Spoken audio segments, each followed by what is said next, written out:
Hey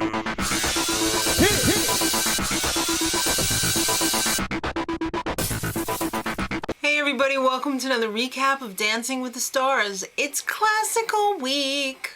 Very nice. I have to say I did enjoy this week a lot. They spared no expense. They had David Garrett, the rock violinist, and mezzo-soprano Katherine Jenkins, who was fabulous, by the way. My daughter used to accompany opera singers, and I really miss hearing it. So it was nice to hear it tonight. And of course, they played all of the most popular operatic songs that they could, so it was really enjoyable.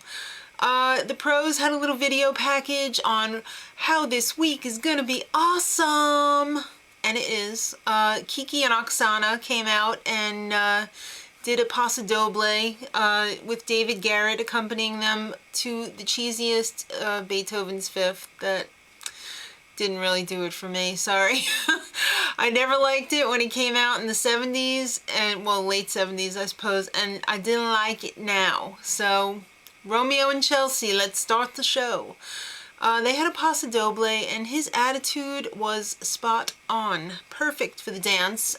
He definitely had the crowd going with that performance, but he kind of looked like a vulture most of the time, because he was all like, it wasn't a good look. But he's improving. He got a 23. Kendra and Louie had a Viennese waltz, but she thinks it's the Mafia waltz, because the Mafia's cool. And Len tried to play it off as, oh, it was because a soprano sung during your song. No, Len, she just likes the Mafia. She made it through. Louis, I think his strategy was to mop the floor with her for like a good third of the number. To say she's not graceful is like the understatement of the year, Sherlock. I mean, she's just not. And Len calls out Bruno for being cruel because they're beginners. Give me a break. Come on. You're judges. Man up. 18 for them. Sugar Ray and Anna did a Viennese waltz, and he had to go to ballet class because he really needs it. Was the routine supposed to be funny? Because I don't think a Viennese waltz should be funny. And it ended up being like really horrible, to me anyway. Len thought the performance was amazing. I mean, I really can't stand when the judges have two sets of criteria, you know, their favorites and their not favorites. And I think Len has a real hard spot for Sugar Ray. All right, they ended up with a 21. Obviously, it's not that hard because they only got a 21. Petra and Dimitri did a paso doble, which is kind of difficult because she's a very happy person. She finds it difficult to be angry unless the camera's on, darling. So he had to tell her that the camera was on. So she was almost angry. She needed a little more conviction still, but I guess it was a huge improvement over what he was working with. Really weird ending on that routine. Just ripped her clothes off and like left her on the floor. It was kind of weird, you know, like kill the bull, but like don't disrobe the bull. They ended up with a 23. All right, so now Peta and Tristan came out, you know, from the Dancing with the Stars dance troupe, and they did a beautiful waltz, accompanied by Katherine Jenkins. That was really, really nice. Then Ralph and Karina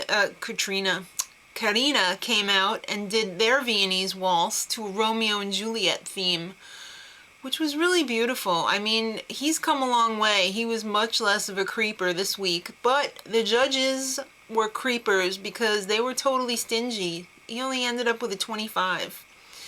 Hines and Kim came out with a paso doble, which was pretty impressive as well. And it actually had some real dancing in it, which was awesome for a change because a lot of the choreographers kind of water it down a little bit, especially this season, because it's not stellar, kids. There are no good dancers this season, really. Judges were stingy again, 25 for them. I mean, you know, I don't know if they'll ever get 30s even in the finals, or should I say, I don't know if they'll ever deserve 30s, so shouldn't you really mark it on a curve? So they ended up with a 25 as well. And Chelsea and Mark, they came out and did a Viennese waltz, which was also awesome. And Len went on a freaking tirade about how they weren't staying true to the dance because they just tried to switch it up and make it a little bit fresh for a change. There's nothing wrong with that, Len. It's called entertainment. Remember Sugar Ray, Hard Spot? So they only got a 26, which happened to be the highest score of the night, but still, I thought it deserved more than that. Then Chris and Cheryl came out with a Paso Doble. Now this should be easy for him because he's a wrestler and he has to pretend to be angry all of the time. And after all, he said he beat The Rock. I think somebody better tell him that he didn't really beat The Rock. It's fixed.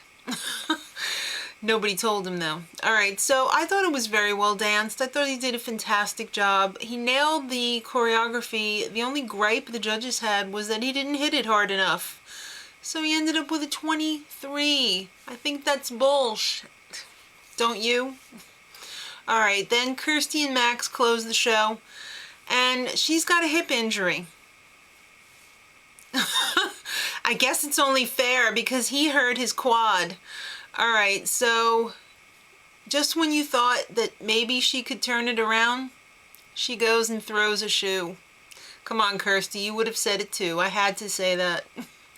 But seriously, the dance, even without the shoe thing, even like before the shoe thing happened, it was just okay. I was hoping for so much more from her because I know she can give it. But just okay. And they got a just okay 22 out of it. So tomorrow, kids, J Hud's in the house. And what else do you need to know? It's J Hud. Till then, much love.